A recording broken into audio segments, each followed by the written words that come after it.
দেখতে দেখতে ঘড়ির কাঁটার সাথে তাল মিলিয়ে স্মৃতির পাতায় ঠাঁই নিতে চলছে ঘটনাবহুল 2024 সাল। আগামীকালকের সূর্যোদয় নতুন বছর 2025-এর বার্তা বয়ে আনবে। পুরনো বছরের মতোই এক ঝাঁক রঙিন স্বপ্ন নিয়ে শুরু হবে নতুন বছরের নতুন পথ চলা। এই নতুন বছরের নতুন পথ চলা সবাই স্মৃতির মনে কোঠায় রেখে দিতে চান সযত্নে। আর স্মৃতির পাতায় নতুন বছরের নতুন পথ চলার স্মৃতি সংরক্ষণ করে রাখতে গ্রিটিংস কার্ডের প্রচলন শুরু হয়। সেই সাথে চলে উপহার সামগ্রীর আদান প্রদানও। কিন্তু .com-এর এই যুগে হঠাৎ আমাদের হাতে চলে এলো মুঠোফোন বা মোবাইল। সে সঙ্গে চলে আসে আরও নানান সামাজিক মাধ্যম। আর এতে করে হারিয়ে যায় নববর্ষের গ্রিটিংস কার্ড এবং গিফটের ব্যবহার। সামাজিক মাধ্যমের একঘেয়েমিতা ক্রমেই আচ্ছন্ন করে ফেলেছে যুব সমাজকে। এই একঘেয়েমিতার হাত থেকে মুক্তি পেতে যুব সমাজ আবার যেন ঝুঁকছে পুরনো সেই দিনের কথায়, অর্থাৎ নতুন বছরে গ্রিটিংস কার্ড এবং গিফটের ব্যবহারের দিকে। এদিন রাজধানীর বিভিন্ন গ্রিটিংস কার্ডের দোকানে যুবক যুবতীদের উপস্থিতি এমনটাই জানান দিল। আর সংশ্লিষ্ট বিষয় নিয়ে দোকান মালিককে জিজ্ঞেস করতে একজন বললেন, .com-এর এই যুগে গত 5-7 বছর ধরে গহন আধারে হারিয়ে গিয়েছিল গ্রিটিংস কার্ড ও গিফটের ব্যবহার। কিন্তু এবছর উল্লেখজনকভাবে গ্রিটিংস কার্ডের প্রতি মানুষের ঝোঁক বাড়ছে বলে লক্ষ্য করেন তিনি।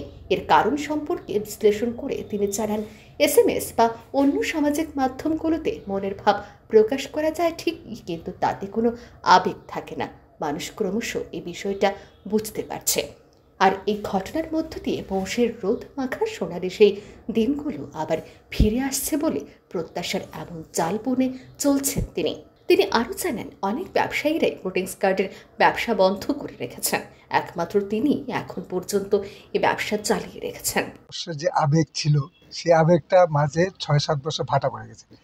নববর্ষ আসলেই সকলে কার্ড কেনা, গিফট দেওয়া, সে প্রচলনটা অনেক আগে থেকে চলছে। মাঝে মোবাইল আসার পরে, গুগল, ফেসবুক এগুলি আসার পরে ওই জোয়ারে কিছুটা ভাটা পড়েছে এখন।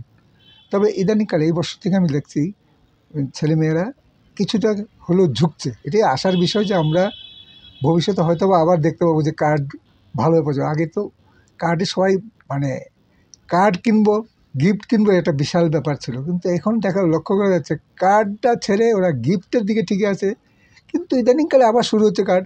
আমরা আশায় আছি ওই দিনগুলি আবার ফিরে আসবে। কার্ডের মধ্যে যে একটা আবেগ জড়িত থাকে, ফেসবুকে, গুগলে এগুলি, সে আবেগটা থাকে না, একবার দেখেই ছেড়ে দিল। এমন অনেক কাস্টমার আছে আমি দেখেছি যারা 15-20 বছর আগে কার্ডও এখনও সংরক্ষণ করে রেখেছে। ওদের কাছে কার্ড ব্যাপারটা আলাদা ফ্লেভার ছিল। এখন দেখতে পাচ্ছি আবার হয়তো বা ইয়ং জেনারেশন কার্ডের দিকে কিছুটা ঝুঁকছে। সে আশায় আমরা থাকবো। কীরকম চাহিদা রয়েছে এবছর? এই বছর দেখলাম গত 4-5 বছর তুলনায় এবার কিছুটা ভালো চাহিদা। বিভিন্ন রকমের গ্রিটিংস কার্ড এবং গিফট পাওয়া যাচ্ছে এই দোকানে। অবশ্যই এগুলোর দামও ভিন্ন ভিন্ন। স্বাদ আর সাধ্যের মধ্যে মেলবন্ধন রেখে উৎসাহী মানুষজনরা কিনে নিচ্ছেন গ্রিটিংস কার্ড এবং সেই সঙ্গে গিফটও। Bureau report, RE news.